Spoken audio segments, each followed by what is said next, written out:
Hello বন্ধুরা, আসসালামু আলাইকুম। কেমন আছেন সবাই? আশা করি ভালোই আছেন। মিম অ্যান্ড মেহেদি হেসেল ব্লগ থেকে আমি মিম বলতেছি। সবাইকে ওয়েলকাম। আমার ভিডিওটা যে যেখান থেকেই দেখতেছেন সবাইকে অসংখ্য ধন্যবাদ আমার ভিডিওর পাশে থাকার জন্য এবং ফলোয়ার্স করার জন্য। আজকে আপনাদের মাঝে একটি রেসিপি নিয়ে চলে আসলাম, সেটি হচ্ছে পেঁপে কিভাবে ভাজি করলে অনেক সুস্বাদু এবং মজার হয়। তো চলুন বন্ধুরা দেখে নিই।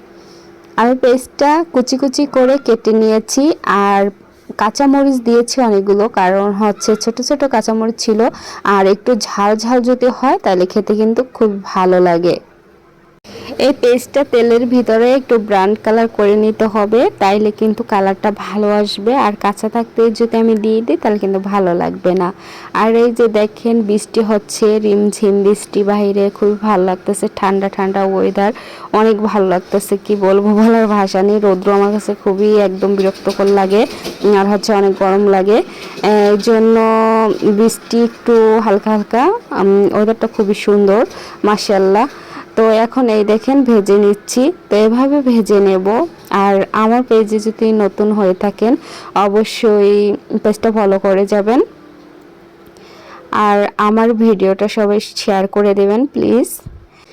এখানে আদা রসুনের পেস্ট, হলুদ, মরিচ, তারপরে লবণ, এগুলো দিয়ে তারপরে এটা ভালোভাবে মিক্সার করতে হবে। তো আমি এটা আর কি মিশিয়ে নিয়েছি। দেখেন কালারটা কিন্তু অসাধারণ আসছে, তাই না? এভাবে। আর এখানে দিয়েছি পেঁপে আর ছোট্ট ছোট্ট দুটো আলু দিয়েছি, কারণ সাথে যদি আলু দেয় খেতে কিন্তু আরও বেশি টেস্টি হয়। এজন্য আমি আলু দিয়েছি।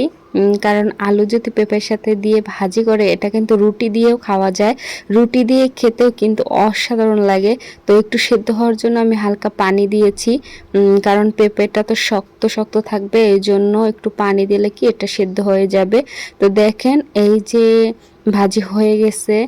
তো কেমন লাগছে আজকের রেসিপিটা অবশ্যই কমেন্টে সবাই জানাবেন। আর নতুন হয়ে থাকলে আমার পেজটা ফলো করে পাশে থাকবেন, সবাই শেয়ার করে দেবেন। আল্লাহ হাফেজ, ভালো থাকবেন সবাই।